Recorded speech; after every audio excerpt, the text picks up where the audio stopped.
Okay, here's an update on my garage door restoration. My previous video cut out on me, so I'm going to pick it up where I left off. I think what I was showing you was what I've been doing at the bottom where I undercut these. Now, since that video I have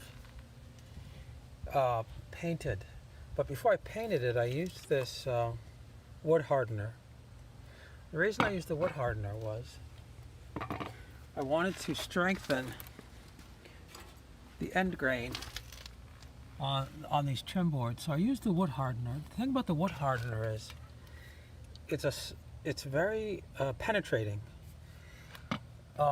So I just used it to brush the underside of all of these trim boards. So the idea is to soak up the hardener into the end grain, which would be somewhat soft because it's been sitting there for 15 years or so. Then after it was all hardened up, I went ahead and put on primer over that wood hardener. I don't know exactly how that works.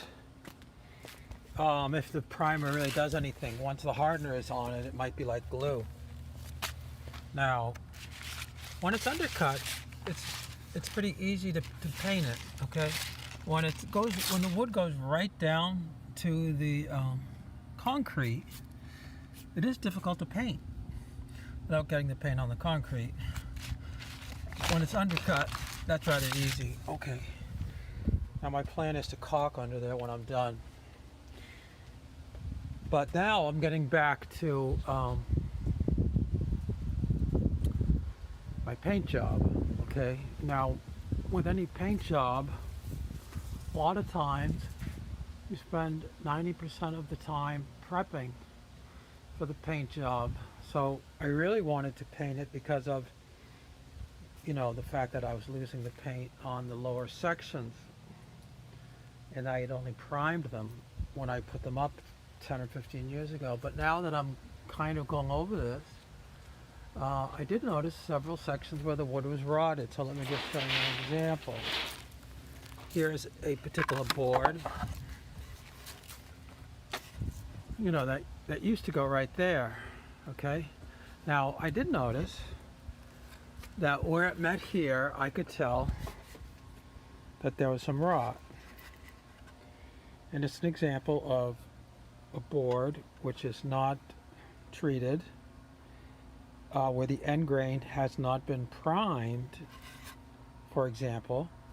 And then after 37 years, why it happened on this particular spot, my guess is that, remember now this trim board has actually been replaced. It's not the original. So what happened was that end grain at 22.5 degrees is very nearly horizontal. So the water collects on that, and it just also soaked up into the other one that was touching it.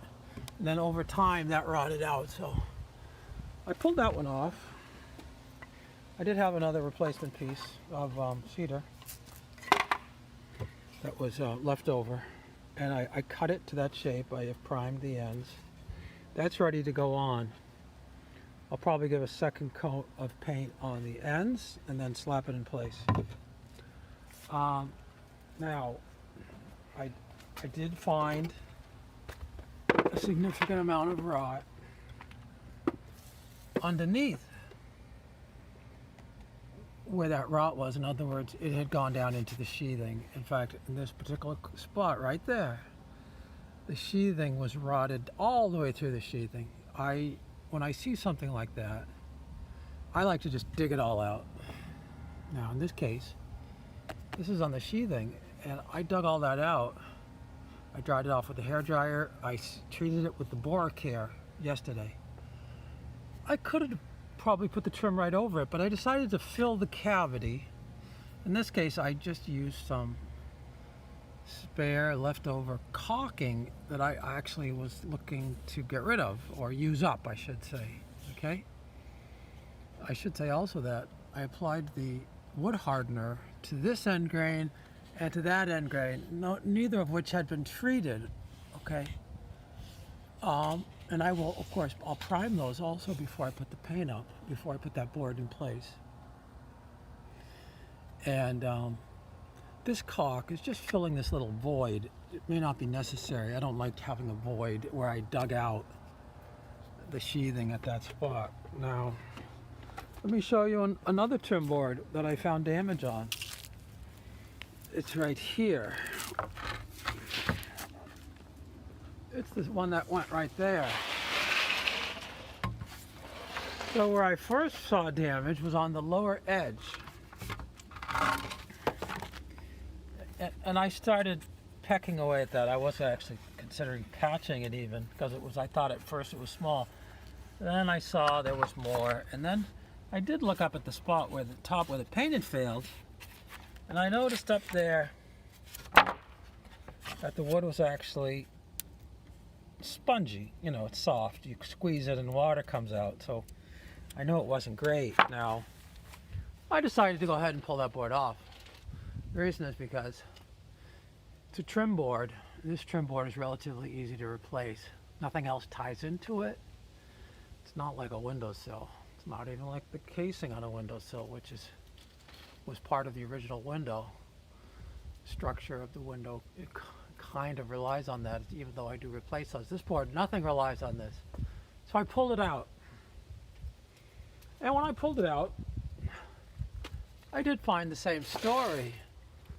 I didn't find any significant further rot behind the spot down here, but up underneath the drip cap, the drip edge, I did find, let me get my stool. Okay. When I pulled that out, it's the same story. The sheathing was pretty much rotted right through. So I dug it all out. I hit it with the Boracare, that is the antifungal, and then I filled it up with this caulk. I still have to get some of the caulk off the drip edge there, but that'll come off once it's dry. Now you notice the drip edge here is overlapped, and that might be a reason why the water penetrated through. This piece should have been protected, at least along this edge. Down along this edge, you might expect that the water ran down through this gap, but the top was actually directly under a drip edge, so I'm a little concerned about that. I could try to get a continuous drip edge along the top if I was convinced that's where the problem was actually coming from. Okay, now I was able to get a new piece of wood for that, which I just cut yesterday, and I did prime the ends like I mentioned before. This piece is a 1x6. I got a piece that was 12 feet long for $24 at Lowe's. It was listed online at $35, I guess, but we're in the pandemic pricing now, so the prices on the shelf do not agree with the prices on the computer and the shelf. They disagree. Anyway, I got it for the $25. I now have a leftover piece that I could conceivably use if the length was good enough. So also I used a hardener at this point, and down at these end points, the wood there is soft. There is the beginning of decay. It's not serious enough for me to worry about replacing that piece of wood right now. I put the wood hardener in, and then I think it's going to be fine. Same on all of those little spots towards the bottom, okay? They tend to decay that way. Other than that, I have sanded the doors down. I did find after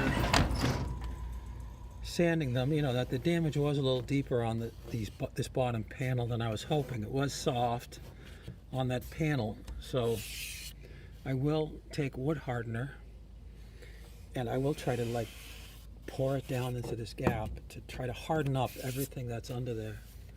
Then I will paint this and I will caulk this gap. Okay, that's another thing. Won't get to that right away. I also did find that there was, you know, beginnings of decay, even on the upper panels, which are the original panels. Okay, so anyway, that's just a little update on where this project is at right now. And that's enough for this video.